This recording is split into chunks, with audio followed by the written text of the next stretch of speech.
Chapitre 12. Une motivation nouvelle pour chercher Dieu. Chercher Dieu, un résultat ou un objectif? Les deux. J'aime beaucoup aller au cinéma. Je suis toujours heureux et excité d'avance de pouvoir profiter d'un bon film avec mon épouse. Mais laisse-moi te poser une question. Est-ce que je vais au cinéma parce que j'ai profité d'un bon film?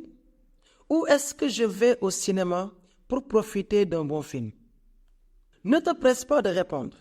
Si tu réfléchis à cette question, tu te rendras compte que la réponse, c'est les deux. Qu'est-ce que je veux dire? Que la raison qui me poussait à aller au cinéma, c'est que, dans le passé, à un autre moment de ma vie, j'ai déjà eu l'occasion d'aller au cinéma et j'ai aimé ça. Autrement dit, la cause ou le moteur qui me pousse à aller voir un film, c'est que je connais déjà le plaisir d'aller au cinéma. Mais de l'autre côté, j'y vais également pour le plaisir que m'offre le cinéma. C'est-à-dire que l'objectif d'aller au cinéma, c'est de retrouver à nouveau le plaisir que j'ai eu avant. Il se passe la même chose avec Dieu. Chercher Dieu est le résultat de l'avoir rencontré et également le moyen pour le rencontrer. Comme le dit 1 Pierre 2, 2 à 3, les nouveau-nés réclament leur lait à corps et à cri. Vous aussi, vous êtes des enfants nouvellement nés, à la vie d'en haut. Recherchez donc avidement le pur lait spirituel de la parole, afin qu'il vous fasse grandir dans la vie nouvelle. Certainement, vous avez déjà goûté combien le Seigneur est bon. Est-ce que tu vois la double dynamique? Le résultat d'avoir déjà goûté sa bonté, c'est la cause. Fait que nous désirons chercher Dieu. C'est notre objectif. Pourquoi est-il important de différencier et d'examiner ces deux réalités? À raison de la subtile et inconsciente tendance du cœur soulevée en Matthieu 6, 1. Tu te souviens de quoi nous avons parlé dans les premiers chapitres? Même la recherche de Dieu, même la pratique des disciplines spirituelles, même le jeûne, la prière et l'offrande peuvent être des moyens que, de manière inconsciente, j'utilise pour m'aimer moi-même. Tous, oui, toi et moi également. Nous avons tendance à chercher Dieu pour tenter d'être acceptés par lui, pour nous sentir bien avec nous-mêmes ou pour prouver notre valeur. Tu te souviens des paroles de Dame Martyn Lloyd-Jones au sujet du péché? Afin de nous faire une idée exacte du péché et de le comprendre, nous devons nous imaginer quelques grands saints, quelqu'un hors du commun quant à la ferveur et au dévouement envers Dieu, que nous voyons là, à genoux, dans la présence même de Dieu. Comme le dit Jésus en Matthieu 6, 5. Même dans ces circonstances, le moi est en train de l'assiéger. Et la tentation pour lui est de penser du bien de lui-même, de s'adorer lui-même au lieu d'adorer Dieu. Ça, et non l'autre, est la véritable image du péché. Je n'oublierai jamais les paroles qu'un ami m'a dites il y a de nombreuses années. Je lui demandais ce qu'il apprenait pendant son temps seul avec Dieu. Et il me répondit, « J'apprends à moins prier. » Au début, je fus plutôt choqué par sa réponse. Apprendre à moins prier? Mais, après avoir compris ce qu'il voulait dire, je n'ai pas arrêté d'y penser pendant des semaines. Son affirmation était tout simplement fabuleuse. Qu'avait-il voulu dire? Je vais te donner un exemple pour te l'expliquer. Cela fait plus de 15 ans que je suis missionnaire. Qu'est-ce supposé faire un missionnaire quand il se lève le matin? Prier? Mais que se passe-t-il si je cherche Dieu et ne le trouve pas? Que se passe-t-il lorsque j'essaie de prier et que mes prières ne s'envolent pas plus haut que le plafond? Comment est-ce que je me sens alors? Extatique? Heureux? Accepté? Aimé du même amour infini que le Père a pour le Fils? Jean 15, 9. Non, je me sens découragé. Je suis triste. Je suis une vraie catastrophe. Pourquoi? En raison du problème que je viens de soulever. Parce que je m'approche de Dieu pour gagner son amour.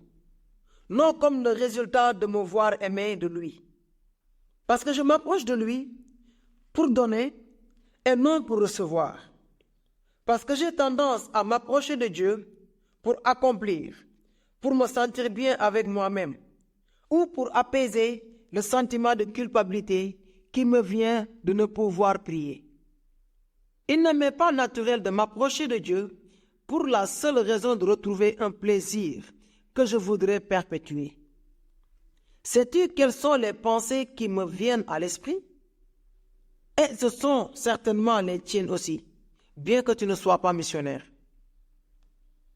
Quelle sorte de chrétien est-ce que je suis, s'il m'est si difficile de rencontrer Dieu chaque matin? Bien que je sois chrétien depuis de nombreuses années, si je ne suis pas capable de rester une demi-heure pleinement concentré sur lui, comment Dieu peut-il m'utiliser? Quelle sorte de puissance aurais-je aujourd'hui pour le servir si je ne prie pas? Combien ai-je lu de biographies de grands missionnaires qui se levaient régulièrement à 4 heures du matin pour prier? Mais moi, tu as remarqué ce qui se passe? Sur quoi est-ce que je me suis concentré?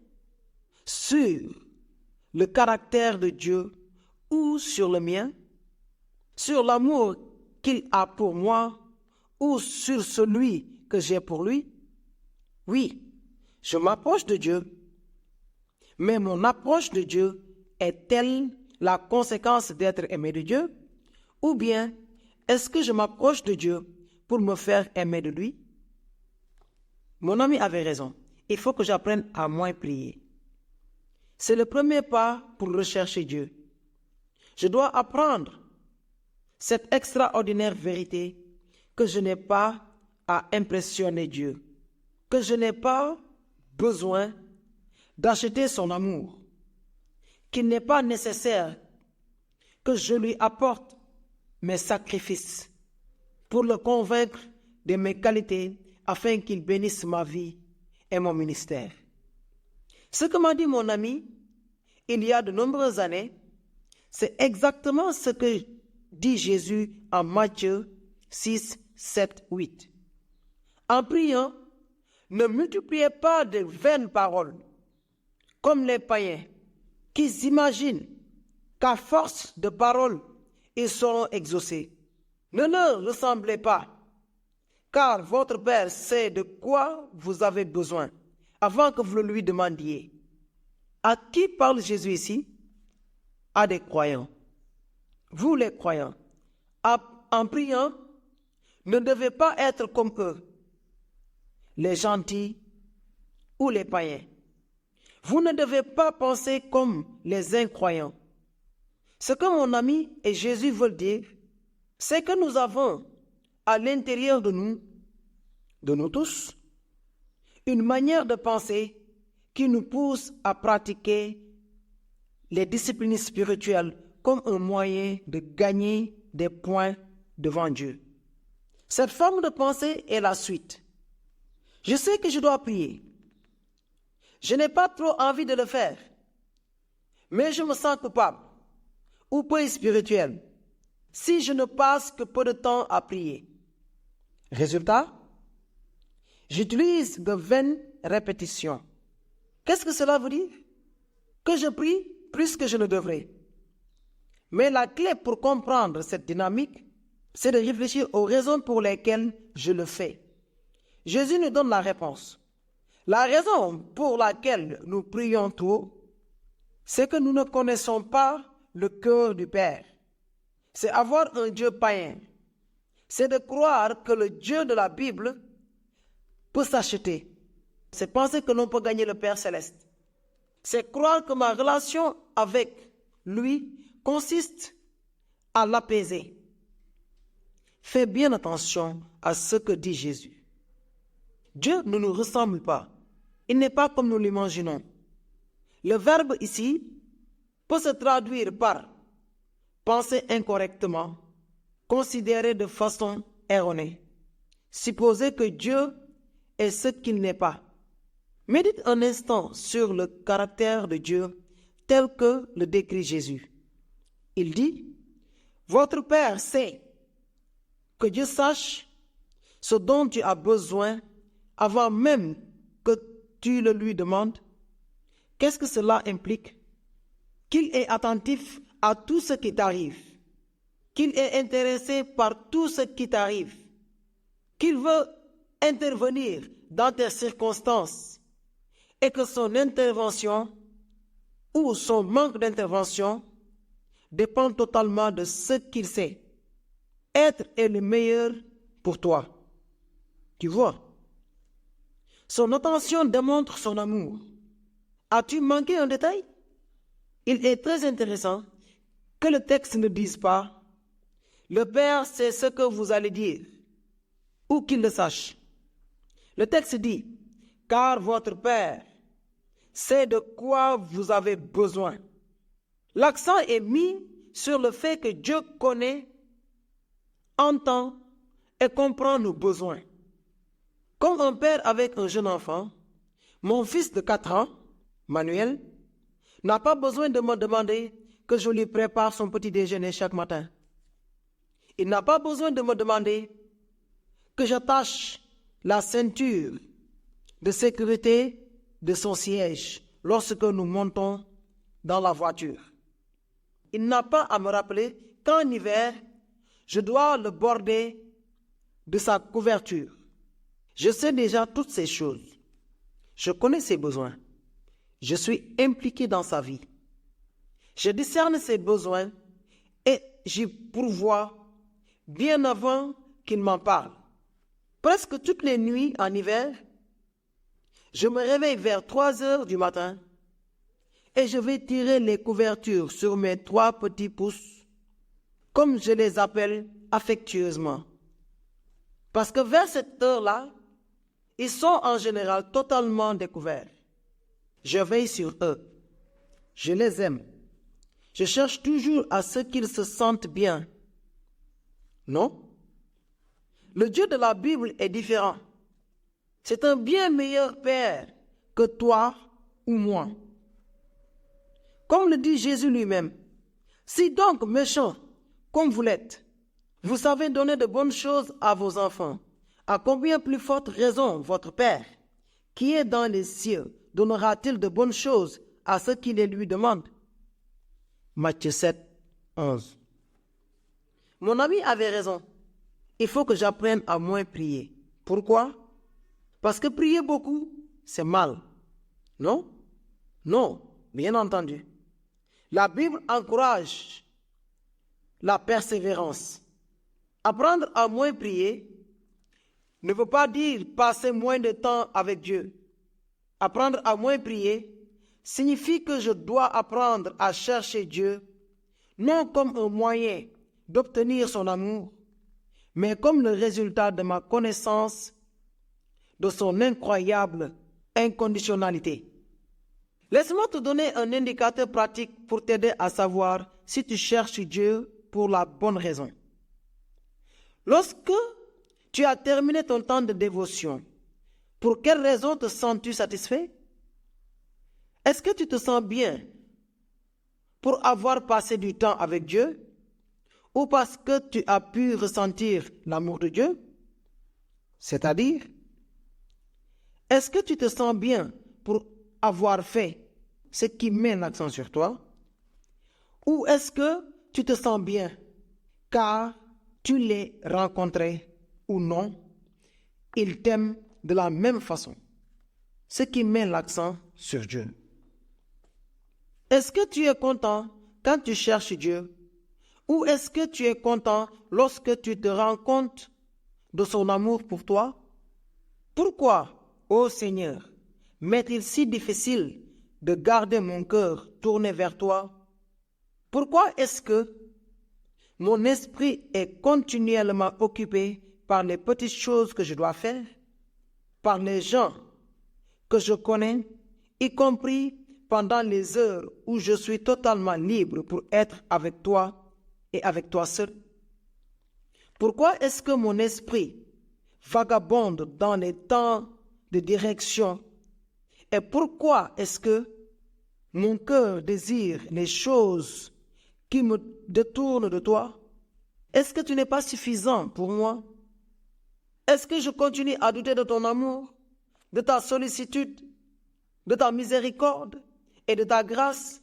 Est-ce que je continue à mon fort intérieur à me demander si tu me donneras tout ce dont j'ai besoin uniquement si je garde les yeux fixés sur toi? Je t'en prie, accepte ma distraction, ma fatigue, mes irritations et mes errances sans foi. Tu me connais plus profondément que je me connais moi-même. Tu m'aimes d'un amour bien plus grand que celui dont je peux m'aimer moi-même. Et tu m'offres même davantage que je ne peux désirer. Regarde-moi, observe-moi dans toute mon affliction et mon désarroi intérieur. Et accorde-moi de pouvoir sentir ta présence au sein de mon agitation. Et cependant, je crains de le faire. Je redoute que tu me repousses, mais je sais avec connaissance de la foi que tu désires me donner ton amour. La seule chose que tu me demandes est que je ne me cache pas de toi, que dans mon désespoir, je ne m'échappe pas, que je n'agisse pas comme si tu étais un despote impie. Les moyens utilisés par Dieu pour me changer. Toi et moi avons le même objectif de vie. Notre raison de vivre est de satisfaire la soif de notre cœur. Oui, les uns utilisent les châteaux, les autres la télévision. Certains utilisent le foot, d'autres le travail. Les uns utilisent les vacances, les autres les vêtements ou la beauté physique. Mais si l'on regarde en dessous de la surface, toi, moi et tous les êtres humains, nous cherchons tous la même chose, à remplir notre cœur. À ce propos, John Piper pose la question suivante. Dans quelle mesure fais-tu confiance à l'affirmation « Je suis la satisfaction de ton âme » ? Nous devons faire confiance à Christ quand il nous dit d'avoir confiance en lui, notamment en ses dons et ses promesses. Et quels sont-ils? Le plus grand à qui est promis, c'est le don de Dieu lui-même, révélé en Christ, et qui nous est offert pour notre plus grand plaisir. Que signifie avoir confiance en une personne qui affirme « Celui qui croit en moi n'aura jamais soif » Jean 6, 35. Ou, pour le dire différemment, que signifie avoir confiance en une personne qui dit « Ma splendeur et ma gloire sont la plus grande satisfaction de ton âme ». Cela signifie que la confiance doit éprouver cette satisfaction et la serrer sur son cœur. Pourquoi cherchons-nous Dieu?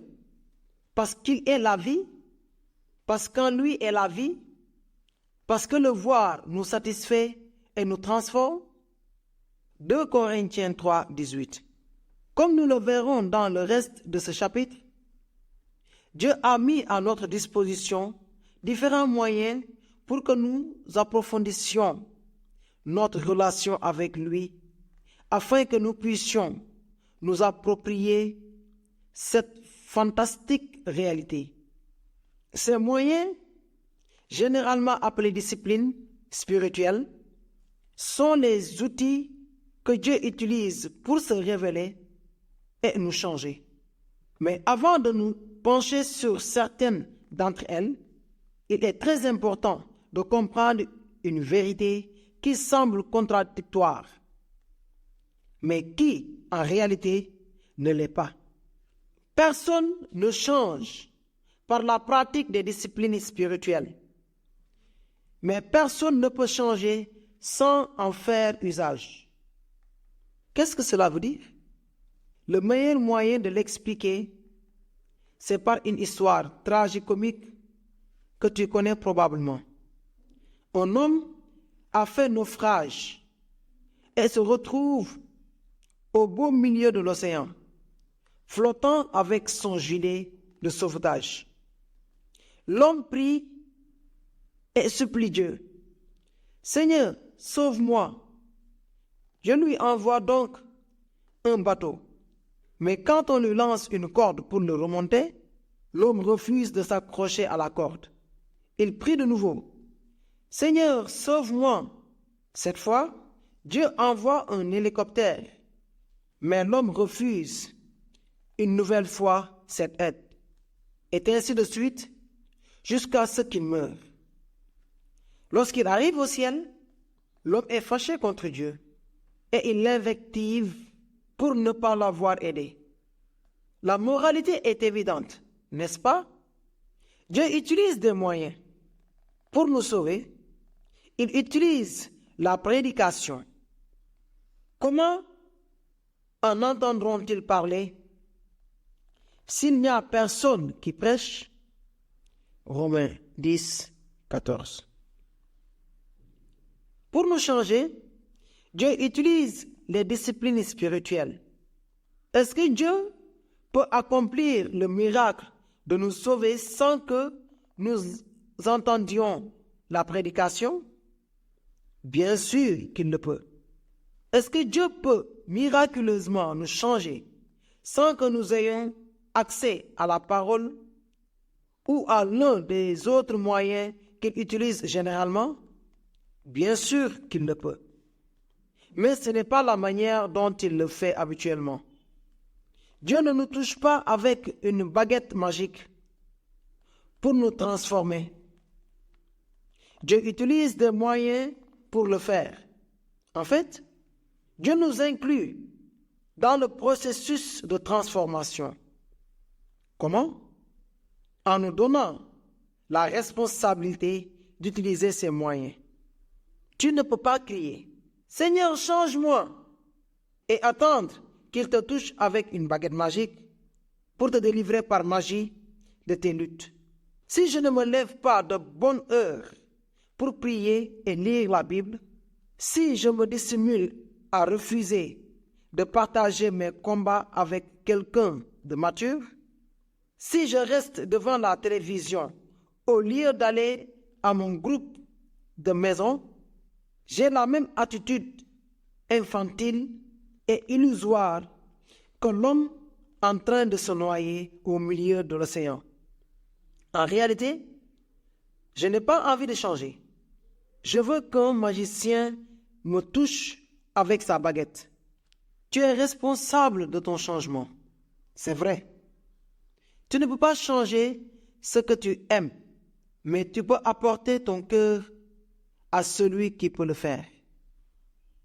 Étant donné que tout au long du livre, j'ai mis l'accent encore et encore sur le fait que tu ne peux pas changer toi-même et qu'il peut sembler ici que je me contredise moi-même. Je vais utiliser un autre exemple pour illustrer comment fonctionne cette dynamique. Imaginons que Dieu te donne un commandement, un rien bizarre, en te disant « Laisse-toi tremper par l'eau de pluie ». Après avoir entendu cet ordre, que dois-tu faire? Si tu y réfléchis, en un certain sens, il n'y a rien que tu peux faire. Tu ne peux pas faire pleuvoir. Mais, d'un autre côté, il y a quelque chose que tu peux faire. Si tu es dans ta maison, tu peux sortir dehors. Si tu te retrouves dans une région désertique, tu peux te rendre dans un lieu où il pleut généralement davantage. Est-ce que tu peux faire pleuvoir? Évidemment non. Mais si tu restes à l'intérieur de ta maison, sous le toit, tu ne seras jamais mouillé par la pluie. Tu veux changer? Ta responsabilité, c'est de t'exposer. Non? Non. Tu ne peux pas te changer toi-même. Tu ne peux pas changer ce que tu aimes. Mais tu peux utiliser les moyens qu'il t'a donnés afin que, tandis que tu te reposes dans sa souveraineté, Dieu utilise ces moyens pour te transformer. Est-ce que tu vois maintenant? Personne ne change grâce aux disciplines spirituelles, mais personne ne peut changer sans les utiliser. Les disciplines spirituelles sont les moyens que Dieu utilise pour récupérer, restaurer et augmenter ta joie en Christ et ton amour pour lui. Laisse-moi changer d'exemple. Nous allons supposer que tu veux bronzer. Que dois-tu faire pour cela? Bien évidemment, t'exposer au soleil. Très bien. Disons donc que tu vas dehors et que tu le fais. Est-ce que cela suffit? Est-ce que tu y arrives? Si tu ne t'exposes qu'un jour ou 2 jours, qu'arrivera-t-il à ton bronzage? Petit à petit, il va disparaître. La même chose se passe avec ton cœur. Un sermon par semaine, ce n'est pas suffisant pour réchauffer ton cœur déchu. Ce que tu dois faire, si tu veux vraiment aimer Jésus, c'est t'engager à exposer constamment ton cœur à Jésus. Tu te souviens de ce qui est écrit en Proverbe 4, 23? Garde ton cœur plus que toute autre chose, car de lui viennent les sources de la vie. Rien dans la vie ne devrait occuper plus de ton temps, de ton énergie, de ta créativité et de tes efforts que de protéger ton cœur. As-tu remarqué à quel point la première phrase est radicale? Garde ton cœur. C'est plus important que de garder de l'argent, que d'aller travailler, que de te divertir, et même que ta propre famille. Le texte dit littéralement que protéger ton cœur doit avoir la priorité sur toutes les choses que tu apprécies, sur tout trésor ou sur toute autre chose ayant de la valeur pour toi. Pourquoi la Bible fait-elle une recommandation aussi radicale? Parce que tout ce que tu fais, que ce soit ton travail, ton repos ou le soin de ta famille, est influencé par ce que ton cœur aime. L'une des choses que Dieu m'a enseigné cette semaine même se rapporte à la façon dont je traite ma famille. Hier, ma fille m'a demandé, « Papa, pourquoi est-ce que tu passes autant de temps à jouer au foot avec les garçons et tu joues si peu avec moi? Qu'est-ce que tu en penses? Est-ce que je les aime plus que ma fille? » Non, bien sûr. La raison, c'est que je m'aime moi davantage que mes 3 enfants. La triste et douloureuse réalité est que si je joue davantage avec les garçons, c'est parce que les activités des garçons me plaisaient bien plus que celles des filles. Tu vois, tout ce que nous faisons, même les occupations les plus quotidiennes et innocentes de la vie, est influencé par ce qui captive notre cœur. Dans mon cas, optimiser mes divertissements et minimiser mon envie. D'après la Bible, que devons-nous faire? Garder notre cœur. Comment faire cela? De 2 manières. En exposant notre cœur à ce qui peut motiver ou renouveler notre amour pour Dieu et pour les autres, et protéger notre cœur de tout ce qui peut le séduire et nous amener à vivre pour nous-mêmes. Mon devoir le plus important est de protéger mon cœur de tout ce qui peut minimiser mon appétit pour Dieu et d'exposer mon cœur à tout ce qui peut augmenter ma faim à lui. Protéger mon cœur.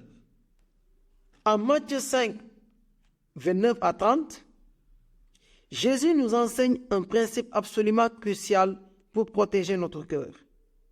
Si ton œil droit est pour toi une occasion de chute, arrache-le et jette-le loin de toi.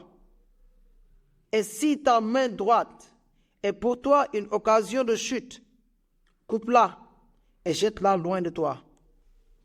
Je sais que tu connais ce verset, mais as-tu prêté attention à un détail? Jésus ici n'est pas en train de répondre à la question « Que dois-je faire lorsque je suis tenté ?» C'est-à-dire, quelle doit être ma réponse au moment de la tentation? La Bible dit que lorsque je suis tenté, je dois fuir. Comme Joseph avec la femme de Potiphar en Genèse 39, verset 12. Ou comme Paul le recommande à Timothée en 2 Timothée 2, 22. Fuis les passions de la jeunesse. Mais en Matthieu 5, 29 à 30, Jésus répond à la question « Que dois-je faire pour prévenir la chute ?» C'est-à-dire, comment est-ce que je dois agir avant que ne survienne la tentation? L'ordre de Jésus est très clair. Je dois éliminer toute chose qui pourrait m'amener à la chute. Est-ce que tu vois? Jésus parle d'une situation hypothétique, de quelque chose de futur, mais fais attention à ses paroles. Selon lui, il y a 2 choses que je dois faire. D'un côté, arracher ou couper toutes les bonnes, mais oui, activités, personnes ou habitudes que je pratique ou qui me séduisent et me tentent au point de me faire pécher. Il me faut donc les identifier et cesser de les pratiquer. Cela peut être, par exemple, la télévision, Facebook, le téléphone portable, faire la fête, une relation dont l'influence est mauvaise, une ou un fiancé, etc. Les possibilités sont infinies. L'image que Jésus utilise est très forte. Il faut les amputer, ce qui signifie que la douleur ressentie en les rejetant est la même que celle de l'amputation d'un membre de ton corps. Ça fait très mal. D'un autre côté, Jésus dit que je dois les jeter loin de moi, les maintenir aussi loin que possible. Autrement dit, je dois prendre les mesures nécessaires pour ne pas m'en approcher et ne plus exposer mon cœur à la possibilité de chuter. Je me souviens que lorsque j'étais célibataire et que je vivais aux États-Unis, tous les groupes de jeunes de mon église participaient à un grand bal texan. Lorsque je demandais à un ami s'il voulait venir avec moi, il me répondait « J'aimerais y aller, mais je sais que je ne dois pas. Si j'y vais, je sais que de retour à la maison, je passerai toute la nuit à penser à des choses auxquelles je ne dois pas penser. » La réponse était la parfaite mise en pratique de Matthieu 5, 29. Connaissant la faiblesse de son cœur, mon ami avait pris une décision radicale. Couper l'occasion de chute et la jeter au loin. Pourquoi n'est-il pas allé à la fête? Pour essayer de gagner l'amour de Dieu? Non, bien sûr. Mon ami n'essayait pas de gagner l'amour de Dieu. Il tentait de protéger son amour pour Dieu. Mon ami faisait ce qui est écrit en Proverbe 4, 23. Connaissant la faiblesse de son cœur, il essayait de le garder. À ce sujet, il est déterminé de faire une importante remarque. Nous ne sommes pas tous tentés par les mêmes choses et nous n'avons pas tous besoin de barrières contre les mêmes choses.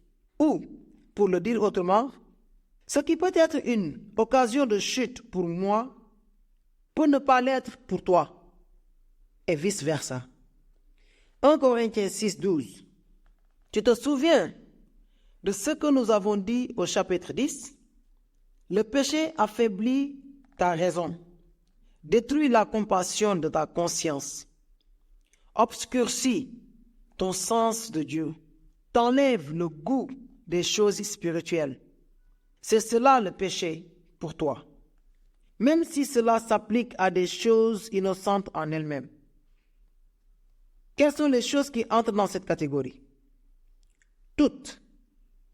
Les séries télévisées, la console de jeux vidéo, faire un régime, un ou une fiancée, ta passion pour le foot, acheter quelque chose dont tu as très envie, économiser compulsivement et une infinie d'autres choses. L'important, c'est de prendre au sérieux le commandement de Jésus et de se demander quelle est la chose qui, aujourd'hui, éteint ma passion pour Dieu et que je dois éliminer définitivement dans ma vie. Quelle activité, lieu, personne ou habitude étouffe ma faim pour Dieu et réveille mon appétit pour le monde? Que devrais-je faire pour les couper et les jeter au loin? Comment fonctionne la vie? La loi des semailles et de la récolte.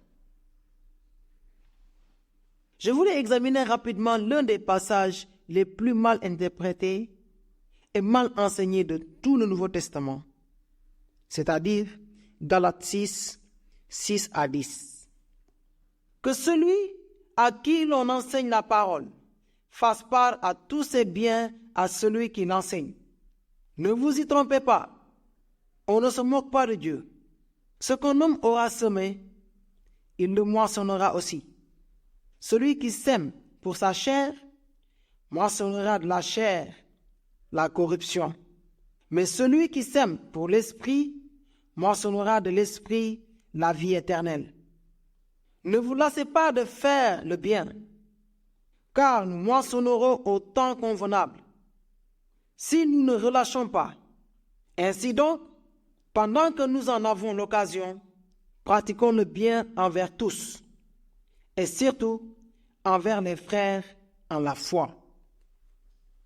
Si tu regardes bien, tu verras que ce passage commence et se termine par un commandement. Je résumerai cet ordre ainsi. Soyez généreux en partageant vos biens et votre argent pour faire du bien aux autres. Au verset 6, Paul affirme que nous devons partager tous nos biens, c'est-à-dire nos possessions, avec ceux qui nous enseignent. Alors qu'au verset 10, il nous demande de le faire avec tous, qu'ils soient croyants ou non. Autrement dit, le texte commence et se termine de la même façon, par une action extérieure. Mais, en lisant les versets 7 et 9, on se rend compte que ce commandement est la conséquence de quelque chose de plus profond. C'est le résultat d'un travail interne qui se passe dans le cœur d'une personne généreuse. Si on le lit rapidement, ce passage semble dire: si tu te conduis bien, tout ira bien pour toi, mais si tu te conduis mal, tout ira mal et tu finiras en enfer, ou même pire. Plus tu donneras de l'argent aux autres, plus Dieu t'en donnera. Et moins d'argent tu donneras aux autres, moins d'argent tu recevras. Non. Non, ce n'est pas ce que Paul veut dire. Ce passage nous dit quelles sont les conséquences de vivre par et pour la chair? Et quelles sont les conséquences de vivre par et pour l'esprit? Dit simplement, la conséquence de vivre pour la chair, c'est ne pas avoir envie de partager avec les autres tous les biens que Dieu m'a donnés, c'est-à-dire être un égoïste et par conséquent être un misérable. Tandis que la conséquence de vivre pour l'esprit, c'est être transformé en quelqu'un qui prend du plaisir à donner et à se donner. C'est-à-dire réussir à devenir quelqu'un de plus généreux et de plus serviable. Et en conséquence, trouver la vraie vie. Je vais te donner une illustration pour clarifier ce que je veux dire. Supposons que ce soit ton anniversaire et que tu as envie de faire une fête aimable. Cette année, tu as décidé de ne pas regarder à la dépense et tu as commandé au meilleur chef pâtissier du monde un énorme gâteau au chocolat pour tous tes invités. Comme tu veux surveiller le moindre détail, tu décides de rendre visite au célèbre chef pour voir comment il prépare ton gâteau. Quand tu entres dans la cuisine, tout te paraît fantastique. Le mobilier est luxueux. Chaque équipement fonctionne à merveille. Les ingrédients pour le gâteau sont de la meilleure qualité et tout semble briller. Tandis que tu regardes le chef préparer ton gâteau, tant attendu, tu commences à imaginer à quoi il ressemblera lorsqu'il l'aura terminé. Cependant, alors qu'il mélange les derniers ingrédients, tu te mets à courir jusqu'à l'autre bout de la cuisine et tu lui dis « Attends une minute ». Tu lui tends alors une poignée d'olives en lui disant « Ajoute ça ». Le pâtissier t'arrête la main et te regarde étrangement, tout en exclamant « Mais qu'est-ce que tu veux ?» Tu te remets à courir. Tu coupes un morceau de jambon cuit, puis tu tentes de l'ajouter au gâteau. Le chef t'arrête à nouveau, disant « Tu es fou? Qu'est-ce que tu fais? Tu ne peux pas mettre ça dans un gâteau au chocolat ?» Tu lui réponds alors « Les olives sont délicieuses, n'est-ce pas? Le jambon cuit est un régal. Pas vrai? Tu es un grand chef. Tu devrais savoir cela. » Il répond « Oui, ce sont deux très bonnes choses, mais tu ne peux pas les mettre dans cette préparation. Tu vas ruiner tout le gâteau au chocolat. » Alors, tu lui dis « C'est mon anniversaire. C'est mon gâteau au chocolat. Je fais ce que je veux. Résultat, ou mieux encore, quelles conséquences? Un désastre, bien sûr. Tu finis par ruiner complètement ton gâteau au chocolat. Tu ne peux pas récolter un bon résultat si tu t'obstines à semer ce genre d'ingrédients. Qu'est-ce que nous enseigne le passage de Galates 6? Exactement la même chose. Semer selon la chair signifie utiliser toutes les ressources qui sont à ma disposition pour trouver la vie et le plaisir en dehors de Christ, en faisant l'erreur de croire que cela m'apporterait le bonheur. C'est prendre le contrôle de ma vie. C'est faire ce que je veux pour être heureux. C'est prendre toutes mes décisions et utiliser toutes mes ressources, l'argent, effort, créativité, temps, fantaisie, etc. pour obtenir ce qui promet de me rendre heureux. C'est consacrer des heures et des heures à la télévision, à la console, au solde, à trop travailler et à toute autre activité, bonne ou mauvaise, qui ruine mon appétit pour Dieu. Quelle est la conséquence de semer pour la chair? Que récoltons-nous à vivre ainsi? La même chose qu'en mélangeant des olives et du jambon dans un gâteau au chocolat. Tu vas ruiner ton cœur. La conséquence de semer pour la chair est que cela me transforme de plus en plus en une personne désagréable. La conséquence, selon les paroles de Paul, c'est la corruption du cœur. Voir le verset 8. La conséquence, c'est que je deviens chaque fois plus égoïste, plus orgueilleux, plus égocentrique, plus anxieux, plus capricieux, plus exigeant, de plus en plus sensible à mes souffrances et à mes besoins personnels. Et, au contraire, moins sensible aux souffrances et besoins des autres. Autrement dit, je me transforme en la catégorie de personnes que je suis sans la présence de Dieu dans ma vie.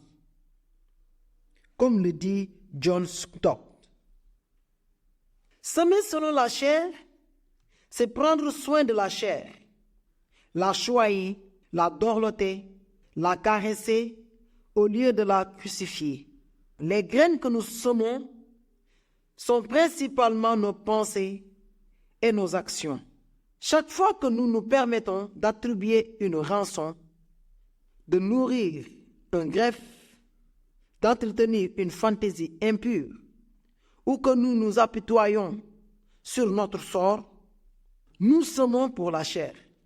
Chaque fois que nous nous plaisons en mauvaise compagnie, en sachant que nous serons incapables de résister à leur influence insidieuse, chaque fois que nous restons au lit, en sachant que nous devrions nous lever pour prier, chaque fois que nous lisons de la littérature pornographique, chaque fois que nous prenons un risque qui échappe à la maîtrise de soi, nous semons et nous semons et nous semons pour la chair.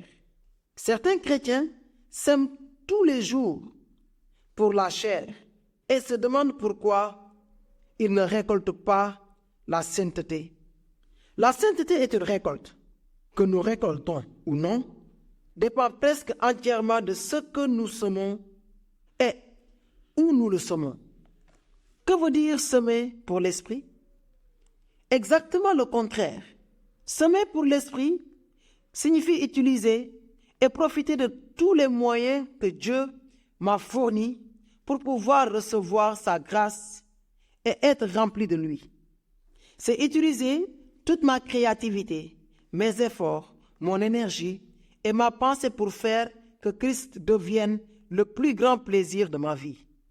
Cela signifie exposer mon cœur à toutes les ressources qui sont à ma disposition pour trouver la vie et la sanctification à la personne de Jésus.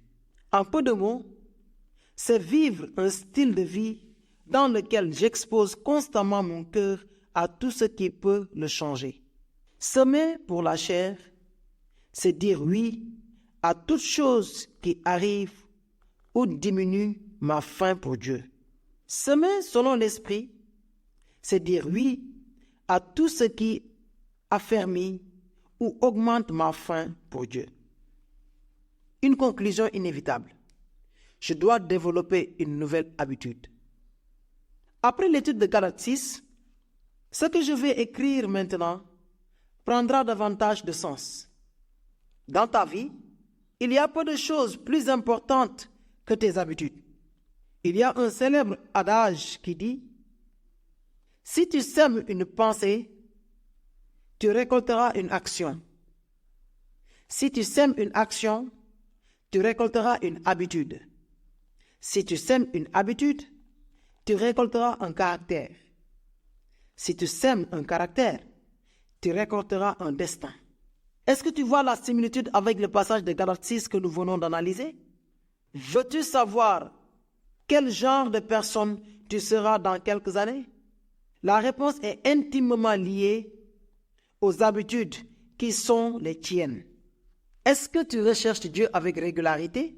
Est-ce que tu t'exposes au soleil chaque jour? Est-ce qu'avoir une rencontre avec Dieu fait partie de ta routine quotidienne? Il y a de nombreuses similitudes entre le monde physique et le monde spirituel.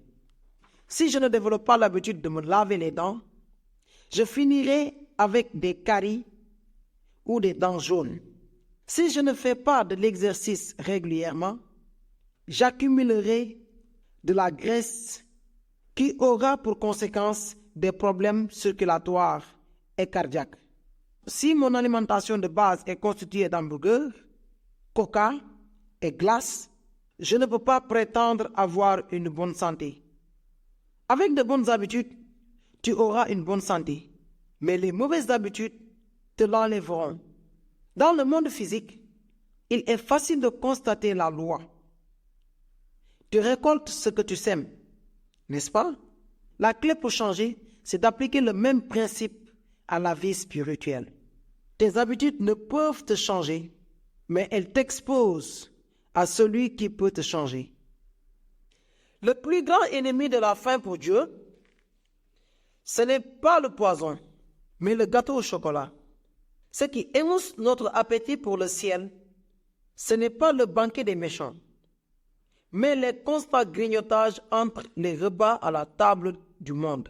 Ce n'est pas les films pour adultes, mais les constantes gorgées de trivialité que nous ingérons chaque jour.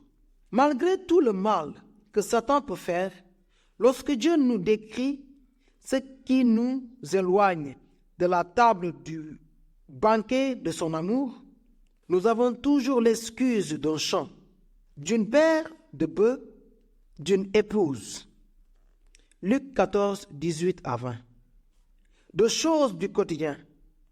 Le plus grand adversaire de l'amour de Dieu, ce ne sont pas ses ennemis, mais ses dons. Et les appétits les plus mortels, ce n'est pas par la toxicité du poison, mais notre attirance pour les simples plaisirs du monde. Parce que lorsqu'il se substitue à notre appétit pour Dieu, nous n'arrivons qu'à peine à y discerner une idolâtrie pratiquement incurable. Jésus a dit qu'en écoutant la parole de Dieu, le cœur de certaines personnes se réveille et leur donne envie de le connaître.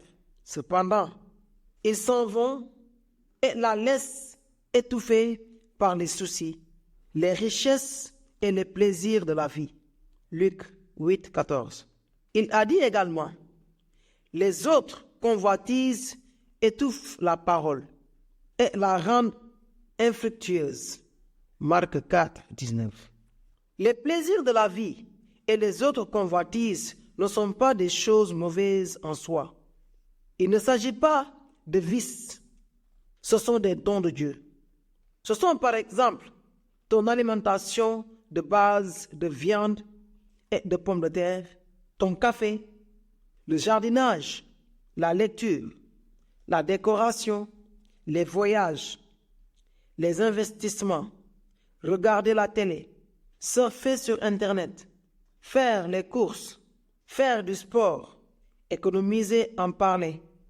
Mais toutes ces choses peuvent se convertir en substitut mortel de Dieu. Comment est-ce que je ruine mon appétit pour Dieu? En conservant des habitudes qui m'éloignent de lui. Comment est-ce que j'augmente ma faim pour Dieu en développant des habitudes qui me rapprochent de lui? Exposer son cœur. À l'opposé de ce que j'ai tenté de mettre en avant dans ce livre, les disciplines spirituelles ne sont pas des attitudes du cœur. Ce sont des activités. Ce sont des actions ou des habitudes saintes qui cherchent à exposer mon cœur à celui qui peut le changer. Ce sont des moyens de me faire sous la pluie. Ce sont des façons différentes de me bronzer. Donald Whitney les définit ainsi. Ce sont les moyens ornés par Dieu, pour lesquels il nous amène devant Dieu, afin que nous le connaissions et soyons transformés par lui en l'image de Christ. Si le Seigneur pouvait être comparé à une pure rivière d'eau de la vie, Les disciplines spirituelles seraient les moyens par lesquels nous venons à cette rivière pour boire de lui, nous immerger en lui, longer en lui, nous nourrir de lui, nous baigner en lui et être irrigués par lui. En 1 Timothée 4, 7, Paul écrit à Timothée, « Exerce-toi à la piété. » L'idée que l'apôtre veut communiquer à son disciple, c'est que pour être pieux ou spirituel, il faut se discipliner, s'exercer. Il faut développer de nouvelles habitudes. Pourquoi? Parce que mon appréciation de Dieu est en jeu. La question en pratiquant les disciplines spirituelles n'est pas de gagner, mériter ou forcer les dons de Dieu. C'est-à-dire qu'il ne s'agit pas d'être béni par Dieu pour les avoir pratiqués. La question est, après avoir goûté à la bonté de Dieu dans l'Évangile, comment puis-je optimiser ma jouissance de lui? Quand à chaque instant de ma vie, je suis tenté de faire un Dieu de ses dons bienveillants, c'est-à-dire l'argent, les vacances, la famille, le travail, les vêtements, la télévision, etc. Avec quelle arme puis-je livrer le combat de la foi et protéger mon cœur des affections étrangères et des appétits trompeurs? La réponse à cette question, ce sont les disciplines spirituelles. Ce sont les armes que Dieu m'a données pour livrer une bataille que je ne peux gagner qu'en dépendant de lui. Nous regardons brièvement quelques-unes d'entre elles. La méditation. Je le reconnais. Je l'ai fait exprès. Tu seras probablement surpris que je n'ai pas commencé par la lecture de la Bible et que je n'ai pas donné la priorité à la parole de Dieu. C'est tout à fait intentionnel. Mon intention n'est pas de porter atteinte à la parole de Dieu, mais de te secouer et de te déranger un peu, pour que tu réfléchisses et que tu te battes avec les raisons pour lesquelles cette discipline est si importante. Paul Tripp écrit, « Personne n'a plus d'influence que toi dans ta vie, parce que personne ne parle davantage que toi. Que tu t'en rendes compte ou non, tu es continuellement en conversation avec toi-même. Et les choses que tu te dis à propos de toi déterminent ta façon de vivre. Tu te parles constamment de ton identité, de ta spiritualité et de ta fonctionnalité, de ton émotivité, de ta mentalité, de ta personnalité, de tes relations, etc. Tu te prêches constamment une certaine forme d'évangile. Tu te prêches le contre-évangile de ta justice propre, de ton pouvoir et de ta sagesse. Ou bien, tu te prêches le véritable évangile de tes profondeurs, besoins spirituels et de la grâce suffisante. Tu te prêches le contre-évangile de ta solitude et de ton incapacité. Ou bien, tu te prêches le véritable évangile de la présence, de la provision, de la puissance d'un Christ omniprésent. Qu'est-ce que la méditation chrétienne? C'est entrer dans un dialogue intérieur avec les vérités de Dieu que tu connais déjà. C'est prendre l'habitude de songer à la grandeur de Dieu et de tout ce qu'il nous a dit. Non? Non. Je ne parle pas de faire le vide dans ton esprit, puis de penser à ce qui te passe par la tête. Je parle de méditer, de ce qu'implique réellement le fait de croire à ce en quoi tu affirmes croire. De méditer sur la connaissance de Dieu afin qu'elle puisse se convertir en jouissance de Dieu. Laisse-moi te donner un exemple pour illustrer ce que je viens de dire. Si tu participes à un jeu télévisé et si l'animateur te dit « Tu as gagné 1 million d'euros », ton cœur commence immédiatement à battre plus vite et ton esprit commence à songer ou rêver, tout éveillé aux 1000 implications que cette vérité va avoir sur ta vie. Si ton fils a besoin d'une opération pour laquelle tu n'avais pas l'argent, tu vas commencer à pleurer de joie. Si tu voulais partir en vacances aux Caraïbes, tu vas commencer à imaginer le sable blanc et l'eau cristalline. Si tu voulais prendre ta retraite, mais n'avais pas le moyen de le faire, tu vas imaginer l'instant où tu vas étreindre ta femme, tes enfants et petits-enfants et les larmes aux yeux, leur annoncer que tu peux enfin le faire. Lorsque le cœur croit à une vérité, quand il croit réellement à une vérité, il ne peut s'arrêter de penser à cette vérité et à toutes ses implications. Si tu te dis que Dieu est mort pour toi, mort, Dieu a été assassiné, qu'il veut être ton Père, le Créateur de 2000 millions de galaxies et de tout ce qu'elles contiennent, qu'il désire être ton consolateur, le seul qui connaît tout le passé, tout le présent et tout le futur. Et si ces vérités et beaucoup d'autres ne t'incitent pas à méditer sur sa puissance, ni à considérer les incroyables conséquences, ramifications et implications personnelles, que penses-tu qu'il se passe? J'affirme la vérité, mais tu ne crois pas en cette vérité. C'est comme si je te disais à cet instant même, tu as gagné 1 million d'euros. Cela ne t'affecterait pas parce que tu ne crois pas. Contrairement à ce qui arrive avec un jeu télévisé. Ce que ces vérités ont sur notre cœur est très pauvre ou même particulièrement nul. Quelle est la cause de ce problème? C'est que le péché obscurcit notre vision spirituelle. Ephésiens 4, 18. Quelle est la solution à ce problème? Problème que nous avons tous. La discipline de la méditation. La méditation ne vise pas à apporter de nouvelles informations. Elle vise à ce qu'avec l'aide du Saint-Esprit, nous devenions capables de nous approprier de manière plus profonde l'information que nous avons déjà. C'est précisément la raison de la prière de Paul pour les croyants d'Éphèse.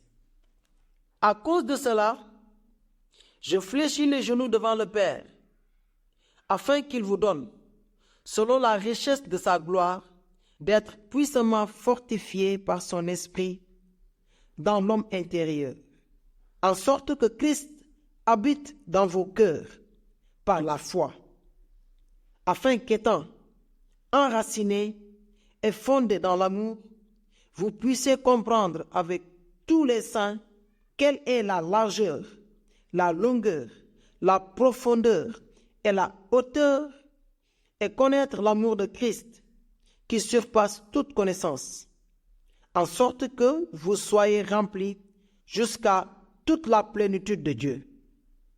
Ephésiens 3, 14 à 19.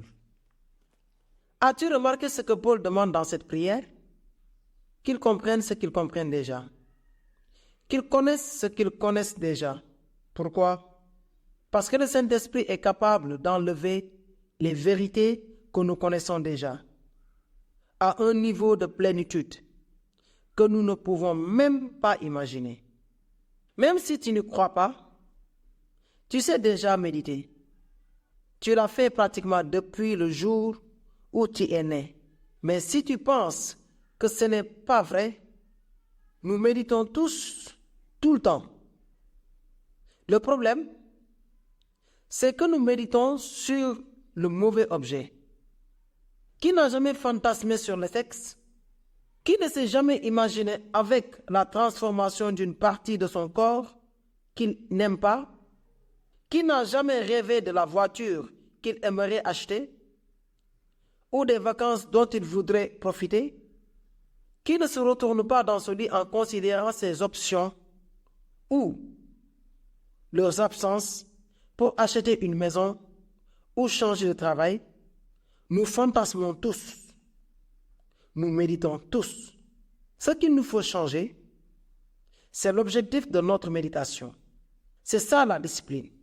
Un exercice très simple qui m'a aidé à mettre cette discipline en pratique, c'est d'utiliser les deux grandes vérités de l'Évangile. Je suis un grand pécheur et Dieu est un grand sauveur. Comme filtre de méditatif pour lire les circonstances quotidiennes de ma vie.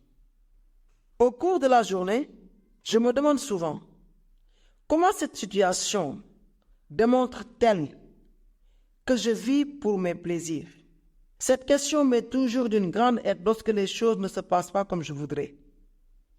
Je peux me demander aussi, comment cette réaction me fait-elle accepter que Dieu soit différent de moi, qu'il soit en fait tout le contraire de moi, et que, loin de me condamner, il veut m'entourer de son amour infini? Tu vois, j'essaie de méditer dans l'obscurité de mon cœur pour ensuite chercher à être de nouveau captivé par l'indescriptible caractère de Dieu. L'objectif de la méditation, c'est que je sois abasourdi par la profondeur de mon péché et par la grandeur de la grâce de Dieu. Où dois-je méditer? Quand dois-je méditer? Le psalmiste dit, « Heureux l'homme qui trouve son plaisir dans la loi de l'Éternel et qui la médite jour et nuit. » Psaume 1, versets 1 à 2.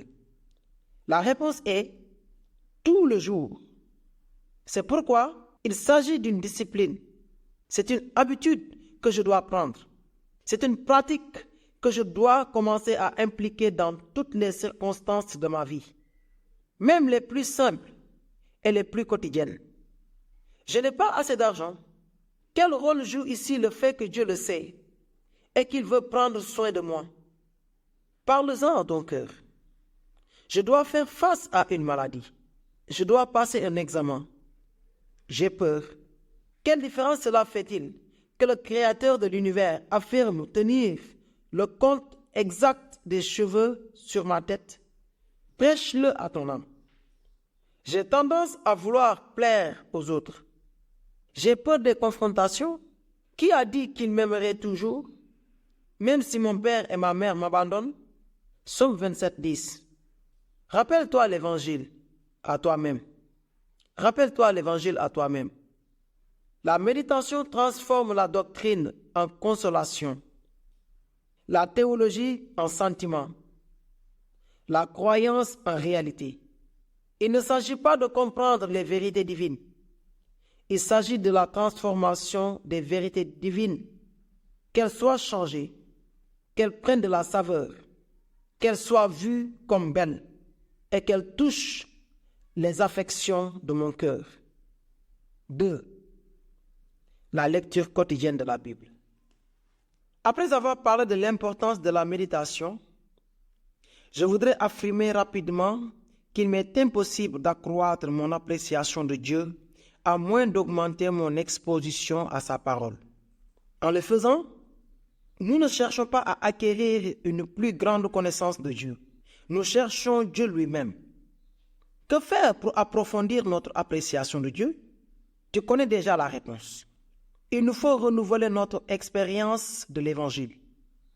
Comme j'ai cherché à le mettre en évidence pour la méditation, l'objectif principal de la lecture des Écritures n'est pas d'acquérir de nouvelles informations, bien que cela soit important. L'objectif principal, c'est que l'information ait un effet transformateur sur le cœur.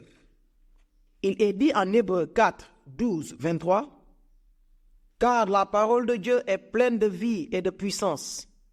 Elle reste toujours en vigueur. Elle est plus incisive qu'aucune épée à double tranchant.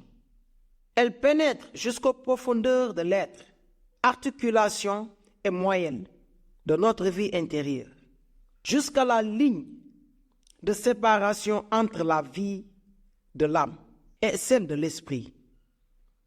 Elle discerne Elle révèle les sentiments et les penchants du cœur. Elle juge les pensées et les sentiments les plus secrets. Rien dans toute la créature ne peut échapper au regard de Dieu. Tout est à nu, tout paraît à découvert aux yeux de celui à qui nous aurons à rendre compte. Est-ce que tu as noté quel est l'objectif de la lecture de la Bible? C'est que je puisse voir ce que Dieu voit, que les désirs de mon cœur soient exposés, que mes désirs les plus profonds soient mis en évidence, que je puisse découvrir mes motivations. La fin du passage, verset 13, dit que rien ne peut échapper au regard de Dieu, c'est-à-dire qu'il connaît déjà ce que j'aime. Qui a besoin d'éclaircissement? Moi. De quoi ai-je donc besoin? De lire sa parole afin qu'elle pénètre et incise mon cœur en le tranchant au milieu. Quelle est la conséquence d'inciser, de trancher? Celle de séparer. Ici, de séparer les pensées et les intentions les plus secrètes, de m'aider à différencier mes motivations impures de celles qui sont pures. Il est dit au verset 13 que la Bible met mon cœur à nu, c'est-à-dire qu'elle permet de voir ce que j'aime. La même idée est exprimée en Jacques 1, 23-24, où il nous est dit que le but de s'exposer à la parole est que je puisse me rendre compte du genre de personne que je suis. Que se passe-t-il lorsque mon cœur est exposé? Je comprends à nouveau combien j'ai besoin de Dieu et de son œuvre. Autrement dit, je me remets à apprécier l'Évangile. Il est possible qu'à cet instant même, tu sois en train de penser, d'accord, tu m'as convaincu. J'ai besoin de lire la Bible tous les jours. Comment est-ce que je m'y prends? Je lis, mais je ne retire que peu de bénéfices de ma lecture. J'ai rédigé l'annexe 2 pour t'aider en cela. Qu'y a-t-il de particulier dans cette annexe? Elle te donnera des outils pratiques pour lire les Écritures avec un double objectif. Fixer son attention sur le cœur et le faire d'une manière christocentrique pour tirer le meilleur parti de la lecture de l'annexe 2.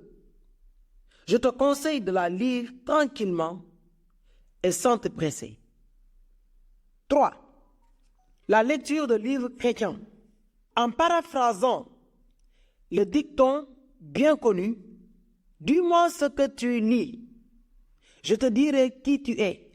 Je dirai qu'il y a peu de choses qui influencent davantage le cœur que les idées très élaborées d'un bon livre. John Piper a écrit « Je suis d'accord avec Martin Lloyd-Jones lorsqu'il dit que la lutte pour trouver le temps de lire est une lutte pour notre propre vie. Je sais que la majorité des pasteurs te diront de lire la Bible. Et bien entendu, je suis d'accord avec eux. Mais je suis également conscient que de nombreuses personnes lisent la Bible sans la comprendre pleinement, ou bien, comme je l'ai expliqué dans l'annexe 2, sans une exégèse correcte qui soit concentrée sur le cœur et sur la croix. Pour suppléer à cette difficulté, je pense que lire des livres centrés sur Christ peut aider à développer une cosmovision plus saine, tout en te permettant de jouir de Dieu jusqu'à ce que tu apprennes à tirer par toi-même le meilleur parti des Écritures.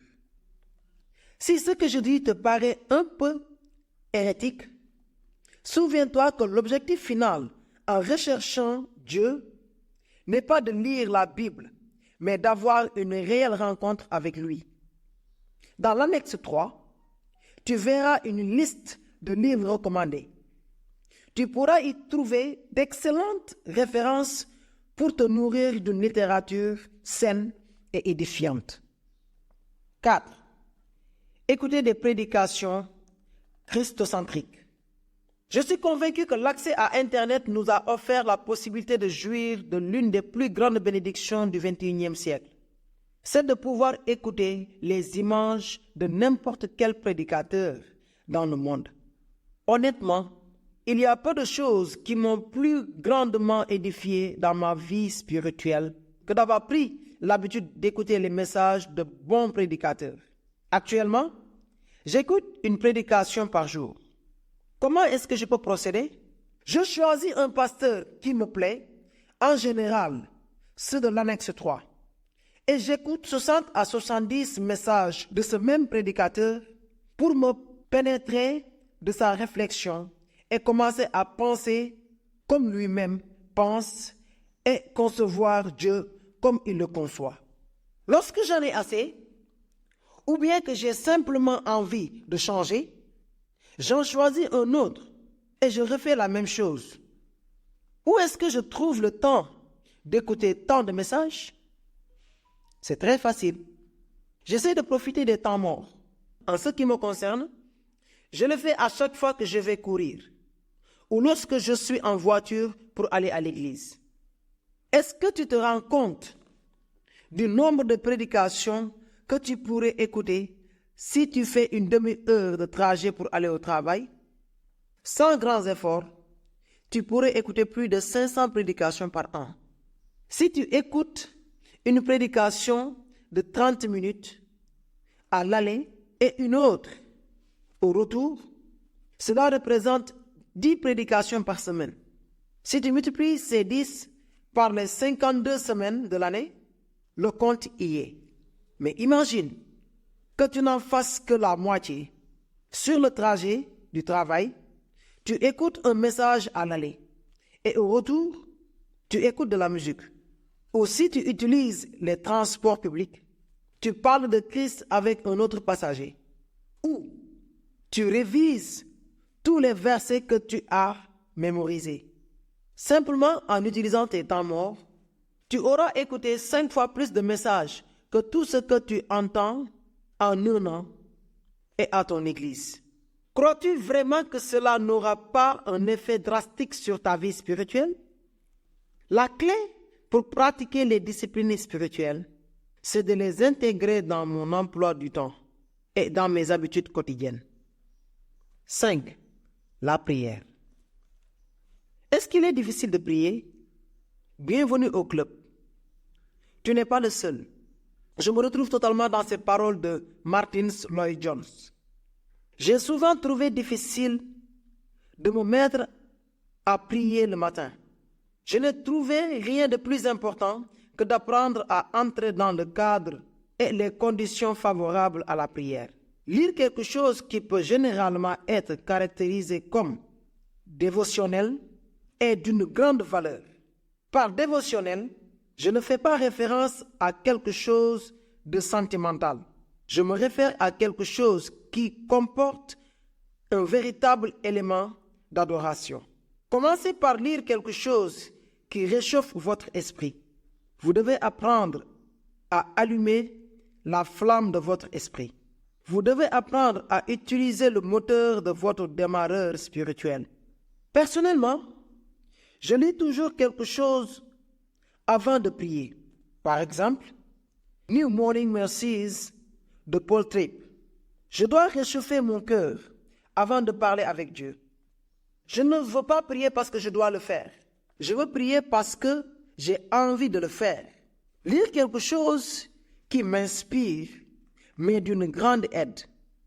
J.C. Ryle écrit « Prier et péché ne peuvent pas cohabiter dans un même cœur. Ou bien la prière démantèlera le péché, ou bien le péché étouffera la prière. » La vigilance dans la prière est le secret de la sanctification. Personnellement, je crois que la différence dans 19 cas sur 20 provient d'habitudes différentes dans la prière personnelle. Je crois que ceux qui ne sont pas remarquablement saints prient peu et que ceux qui sont remarquablement saints prient beaucoup. 6. Le jeûne. Pense à une femme extrêmement tranquille, douce, d'un caractère timide, embarrassée et introvertie. Que faudrait-il qu'il se passe pour que cette femme se convertisse à quelqu'un de courageux, d'audacieux et de désinhibé? Si tu y réfléchis, ce n'est pas aussi compliqué qu'il y paraît. Pour qu'elle change à un clin d'œil, il suffirait qu'elle perde son fils au milieu d'une grande foule ou que quelqu'un l'enlève. Je t'assure que si avant il lui était difficile de parler, maintenant elle parlera avec tout le monde en demandant désespérément si quelqu'un a vu son petit garçon. Si elle a été auparavant timide et embarrassée pour entamer une conversation, elle sera maintenant audacieuse, courageuse et directe. Cette femme laisserait de côté toute forme de politesse. Avec désespoir et diligence, elle fera tout ce qui lui est possible pour retrouver son enfant. Le psaume 63, 1, 5 dit: Ô Dieu, c'est toi que je recherche. Mon âme a soif de toi. Mon corps même ne cesse de languir après toi comme une terre aride, desséchée et sans eau. Je te contemple pour admirer ta puissance et ta gloire, car ton amour vaut bien mieux que la vie. Je crierai de joie en chantant tes louanges. Mon cœur sera comblé comme en un bon festin. À travers du jeûne, c'est notre faim pour Dieu que nous exprimons, plus que toute autre chose. Le jeûne crie: Mon Dieu, je veux désespérément te rencontrer encore. Qu'est-ce que le jeûne? Dis simplement, le jeûne, c'est s'abstenir de nourriture dans le but de rechercher Dieu plus intensément. Ce n'est pas simplement cesser de manger et lire ta page Facebook pendant ce temps. Le jeûne implique de séparer et dédier ce temps pour rencontrer Dieu. C'est limiter ton absorption d'aliments physiques pour te consacrer à la satisfaction de tes besoins spirituels. Paradoxalement, pendant le jeûne, on cesse de manger parce qu'on en a faim. Faim, non pas de nourriture, mais faim de ressentir Dieu personnellement. C'est-à-dire que le jeûne dit non à nos appétits naturels pour dire oui à l'appétit le plus profond de notre cœur, trouver la satisfaction en Dieu. Le jeûne est l'expression d'un cœur satisfait. C'est le cri silencieux de l'affamé spirituel. C'est la détermination de celui qui a goûté la vie et veut la sauvegarder encore. De quoi devrais-je jeûner? De toute chose qui t'a servi ou t'enlève ton appétit pour Dieu. Tu peux faire un jeûne de télévision, de Facebook et de ton temps de loisir, de la pratique d'un sport, de repas au restaurant et même de faire un jeûne de parole. Un professeur de mes amis qui avait tendance à élever la voix chaque fois qu'il était présent à la réunion hebdomadaire des enseignants, a décidé de faire un jeûne de parole et n'a rien dit durant ces réunions pendant 1 an. Comme l'a écrit Piper, nous ferons tout et nous priverons de tout si par quelque moyen que ce soit, nous pouvons nous protéger des effets pernicieux de nos plaisirs innocents et préserver les doux désirs de notre nostalgie de Dieu. Non seulement nous nous priverons d'aliments, mais également de toute autre chose. Le jeûne ne consiste pas à rejeter le mal. Le jeûne consiste à rejeter le bien pour choisir le meilleur, Dieu. 7. La confession. Tous les mercredis, les 2 anciennes de notre Église et moi-même, nous avons une réunion hebdomadaire pour discuter des différentes questions pastorales de notre congrégation. Sais-tu ce que nous faisons chaque fois que nous nous réunissons?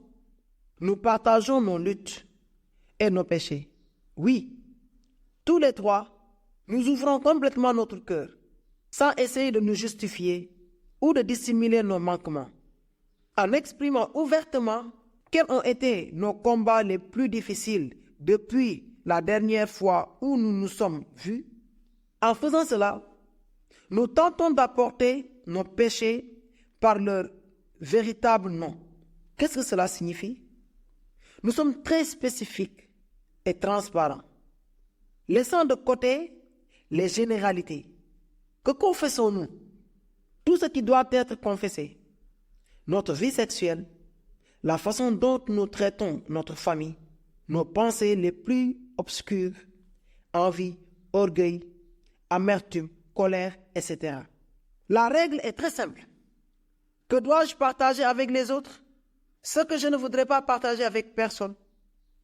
Pour le reste, toi et Dieu pouvez en prendre soin entre vous. Pourquoi? Justement parce que je n'ai pas envie de partager. C'est ce qui m'enchaîne, qui me domine, qui m'empêche de vivre dans la lumière. Il est dit en Galates 6:2, portez les fardeaux les uns des autres et vous accomplirez ainsi la loi de Christ. Comment une autre personne pourrait-elle porter mon fardeau si je ne le lui partage pas?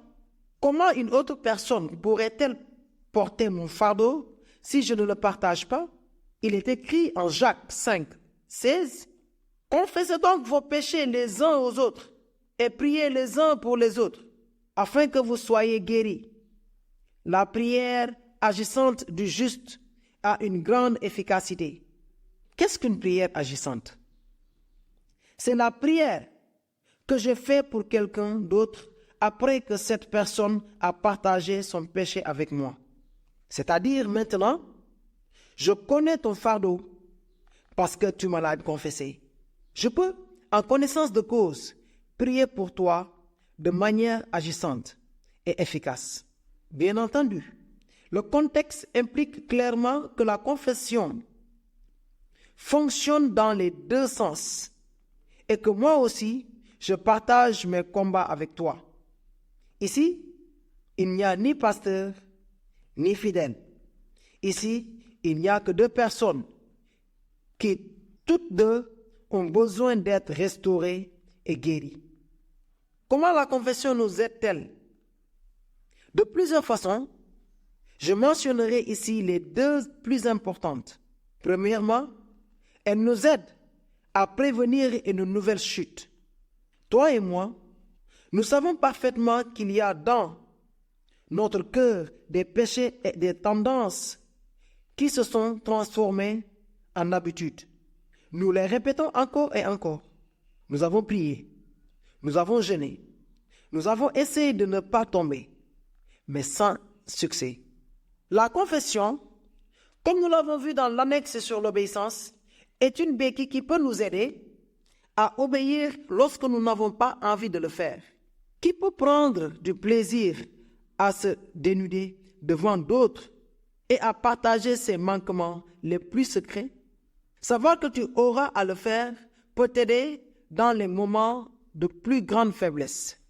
Oui, je suis conscient que ce n'est pas là la motivation la plus christocentrique. Mais en même temps, je suis conscient que nous avons toujours un cœur déchu. Comme je l'ai dit dans l'annexe, les béquilles sont provisoires. Nous les utilisons dans les moments de faiblesse ou lorsque nous avons un combat particulier qui varie selon chaque personne, qui est un pare-feu que nous ne pouvons pas porter sans aide. Pourquoi le faisons-nous? Pour que Dieu nous pardonne? Bien sûr que non. Nous le faisons parce que nous reconnaissons la faiblesse de notre cœur et que nous voulons le protéger afin de l'offrir à notre seul et véritable amour. Nous le faisons comme nous l'avons vu en Matthieu 5:29, parce que nous voulons rejeter au loin toute tentation qui peut entraver ou endommager la relation spéciale que nous avons avec Jésus. Deuxièmement, La confession nous aide à apprécier de nouveau l'Évangile. Comme l'a écrit Richard Foster, Dieu nous a donné des frères et des sœurs pour qu'ils jouent le rôle de Christ et fassent en sorte que la présence et le pardon de Dieu redeviennent réels pour nous. Est-ce que cela n'arrive qu'à moi? Ou est-ce que toi aussi, tu as des moments où tu as besoin qu'une personne de chair et d'os te rappelle le pardon entier et final de Dieu? La confession te fait le don qu'un prêtre ami te rappelle que tu es aimé et accepté par lui. Par ailleurs, un autre des grands privilèges de la confession, c'est qu'en partageant ton péché, tu as maintenant quelqu'un qui connaît en détail ta lutte et qui peut te conseiller en connaissance de cause et te donner une nouvelle perspective sur les raisons de ton problème et comment en venir au bout. 8. Le service. Étant donné que j'ai consacré un chapitre entier au service, ici, je voudrais seulement que tu réfléchisses à une vérité extrêmement pertinente. À ton avis, pourquoi Jésus a-t-il dit « Il y a plus de bonheur à donner qu'à recevoir » Acte 20, 35. Pourquoi une personne est-il plus heureuse lorsqu'elle donne que lorsqu'elle reçoit? Réfléchis un instant avant de continuer à lire. Qu'y a-t-il de plus d'en donner que d'en recevoir? Je le résume en 3 phrases. Il y a peu de choses qui te font ressembler davantage à Dieu que de servir les autres. Peu de choses te font faire l'expérience de Dieu comme de servir. Peu de choses te font ressentir la joie de Dieu comme de servir. Est-ce que tu peux discerner la connexion entre ces 3 phrases? Laisse-moi t'expliquer cette triple connexion en te posant une question. Quelle serait ton idée de Dieu sans l'incarnation de Jésus? Médite cela quelques instants. Quelle sorte écrit dans l'Ancien Testament? Je crois que la question est très profonde et qu'elle mérite plusieurs réponses. Mais laisse-moi te montrer un aspect de Dieu que tu n'aurais jamais connu si ce n'était par Jésus. Dieu a un cœur d'esclave. Il est dit en Jean 13, 4, 5, Jésus se leva de table, ôta ses vêtements et prit un linge dont il se ceignit. Ensuite, il versa de l'eau dans un bassin et il se mit à laver les pieds des disciples et à les essuyer avec le linge dont il était saint. Qu'est-ce que Jésus nous montre ici à propos du cœur de Dieu? Que Dieu trouve du plaisir à servir. Pense-y. Qui fait se lever son soleil sur les méchants et sur les bons, et fait pleuvoir sur les justes et sur les injustes? Matthieu 5, 45. Dieu. Qu'est-ce qu'il accomplit en faisant cela? Il nous sert. Qu'est-ce que la prière? Sinon une requête que le roi veuille bien nous servir et nous accorder ce que nous lui demandons. Que fait-il en répondant à nos requêtes? Il nous sert. Et non seulement ça, mais en plus, il déploie l'ampleur de sa passion pour nous servir en nous donnant l'ordre de prier. C'est-à-dire qu'il t'ordonne de lui demander de te servir. Quelle sorte de Dieu peut faire cela? La liste des multiples façons dont Dieu nous sert de manière désintéressée pourrait suivre. Mais je suis sûr que tu as saisi l'idée. Maintenant, revenons à la lecture des paroles de Jésus. Je vous ai dit ces choses afin que ma joie soit en vous et que votre joie soit parfaite. Jean 15, 11. Est-ce que tu vois la connexion entre le cœur de Dieu, sa joie à nous servir, son commandement que nous devenions comme lui et le résultat final?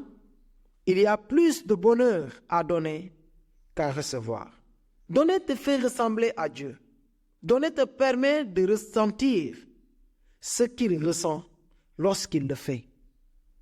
Dieu trouve du plaisir à servir. Dieu veut que je serve. Celui qui sert les autres devient comme Dieu. Il éprouve du bonheur à donner. Quelle est la conclusion inéluctable de cette triple connexion? Tu dois faire du service une discipline. Tu dois choisir une catégorie de service régulier, je dirais hebdomadaire, dans lequel tu peux t'engager à servir les autres. Tu acceptes un conseil pratique? Je te conseille de choisir une activité au sein de l'Église et une activité en dehors de l'Église, dans ton quartier, dans ta communauté ou dans n'importe quel centre social. Pourquoi une activité en dehors et une activité dans l'Église? Pour diverses raisons, mais je t'en donnerai que 2. Dieu nous a appelés à bénir le monde, non l'Église, à aimer notre prochain, non pas nos frères. Tu te souviens de la parabole du bon samaritain? Qui est mon prochain? Celui qui n'est ni de ma communauté, ni d'un cercle proche. Dans notre cas, pas les croyants. Comme le dit Jésus, si vous aimez ceux qui vous aiment, quelle récompense méritez-vous? Les publicains n'agissent-ils pas de même? Et si vous saluez vos frères, que faites-vous d'extraordinaire? Les païens n'agissent-ils pas de même? Matthieu 5, 46, 47. En outre, si nous ne servons pas les personnes en dehors de l'Église, comment leur montrerons-nous que Dieu les aime?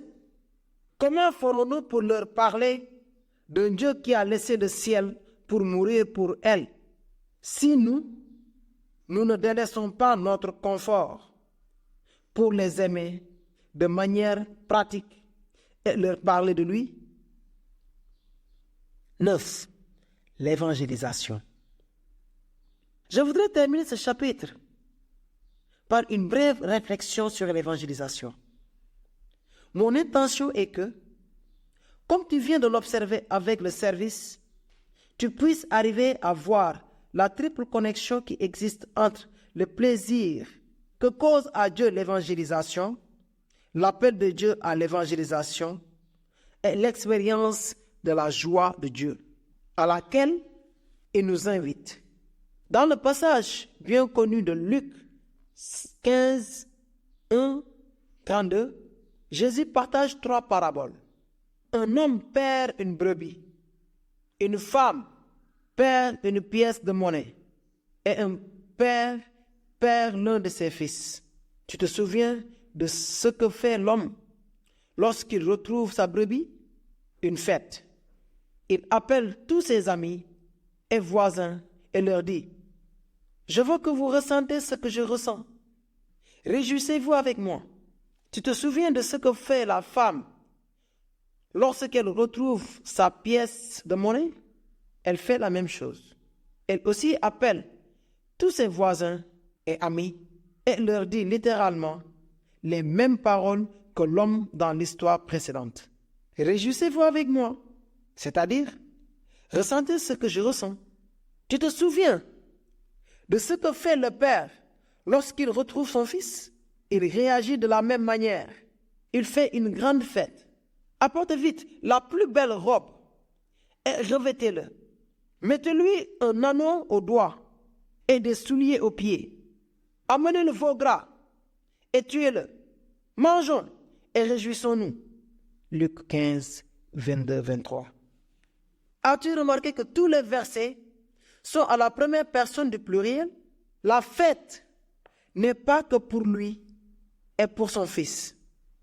La fête inclut tous les proches et les serviteurs. Est-ce que tu vois?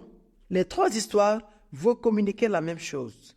Quand une personne se convertit, il y en a tant de joie dans le cœur de Dieu que l'expérience humaine la plus comparable, ce que des réjouissances, non pour qu'une seule personne en profite, mais une fête à laquelle Tous participent.